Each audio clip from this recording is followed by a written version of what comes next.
আসসালামু আলাইকুম everyone, welcome back to my channel. আজকে আমি আপনাদেরকে তৈরি করে দেখাবো মুখরোচক একটি রেসিপি, চিড়া ভাজা। আমি জানি আপনারা সবাই এই রেসিপিটি তৈরি করতে পারেন খুব সুন্দরভাবে। তবে আজকে আমি কিভাবে ঘরে চিড়া ভেজে থাকি সেই রেসিপি নিয়ে আপনাদের মাঝে হাজির হয়েছি। আশা করছি ভালো লাগবে। ভালো লাগলে চ্যানেলটি সাবস্ক্রাইব করার অনুরোধ রইল। তাহলে চলুন শুরু করি। এখানে আমি 4 কাপের মতো চিড়া নিয়েছি। আপনারা পরিমাণ মতো নিয়ে নেবেন। খুব ভালোভাবে পরিষ্কার করে নিয়েছি। এর ভেতরে যে এক্সট্রা ময়লা ধুলা এগুলো থাকে। আর সাথে দিয়ে দিচ্ছি হাফ টেবিল চামচ লবণ, আর দিয়ে দিব অল্প একটু পানি। দিয়ে এটি আমি মাখিয়ে রেখে দেব প্রায় 10 মিনিটের মতো। এতে করে এর ভেতরে লবণটা পৌঁছে যাবে আর খাওয়ার সময় ভালো লাগবে। আর বেশি পানি দিবেন না, যেটা আবার অনেকটা নরম হয়ে যায়, ভাজতে যে অনেক সময়ের প্রয়োজন হয়। মাখিয়ে নিয়ে 10 মিনিট আমি রেস্টে রেখে দেওয়ার পরে এখানে আমি ভাজতে চলে এসেছি। এখানে আমি হাফ করে ভেজে নিব। সবগুলো একসাথে ভাজতে যেয়ে দেখবেন পুরোপুরিভাবে ভাজা হবে না। আর এটি ভাজতে কিন্তু একটু সময় লাগবে, যেহেতু পানি দিয়ে ভাজা। আর চুলার আঁচটা হাই হিটে দিয়ে অনবরত নাড়তে থাকতে হবে, তা না হলে কিন্তু পুড়ে যাবে। আর এটি ভাজা হয়েছে কিনা আপনারা নিজেরাই বুঝে যাবেন। এটি ভাজতে ভাজতে দেখবেন অনেকটা হালকা হয়ে গেছে আর একটা শনশন টাইপের শব্দ হবে। আর তাছাড়া এরকম হাতে নিয়ে চাপ দিলেই গুঁড়া হয়ে যাবে, তখনই বুঝবেন চিড়াটা ভাজা হয়ে গেছে।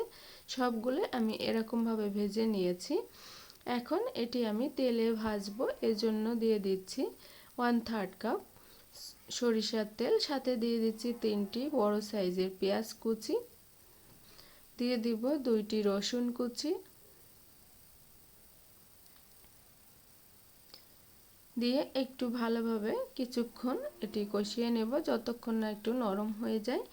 এখন দিয়ে দিচ্ছি 100 গ্রামের মতো বাদাম। এখানে বাদামটা আপনারা চাইলে স্কিপ করতে পারবেন। সাথে দিয়ে দিচ্ছি 1 টেবিল চামচ কালো গোলমরিচ। এটা যখন আপনারা চিড়া ভাজাটা যখন খাবেন তখন দাঁতের নিচে পড়লে ভালোই লাগে, আমার তো স্পেশালি ভালোই লাগে, এজন্য আমি চিড়া ভাজা সবসময় এটি দিয়ে থাকি। দিয়ে দিচ্ছি 2-3টা শুকনো মরিচ আর কয়েকটি কাঁচামরিচ, এভাবে করে ফালি করে দিয়ে নিয়েছি। নিয়ে সবগুলো খুব ভালোভাবে ভেজে নিব। এরকম ব্রাউন কালার হয়ে গেলে এখানে আমি ভাজা চিড়াটা অ্যাড করে দিব।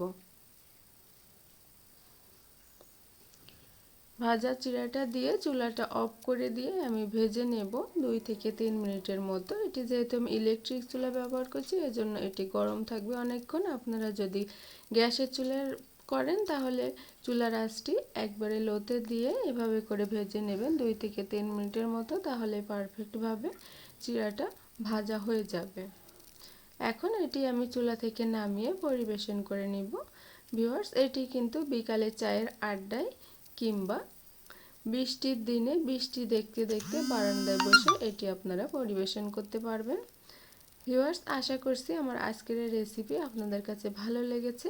কেমন লেগেছে আর আপনারা বাসায় একবার হলে ট্রাই করে আমাকে কমেন্ট করে জানাবেন। আজকে এই পর্যন্তই। অন্য কোনো রেসিপি নিয়ে আবার চলে আসব। সে পর্যন্ত সবাই ভালো থাকবেন, সুস্থ থাকবেন, আমার ফ্যামিলির জন্য দোয়া করবেন। আল্লাহ হাফেজ।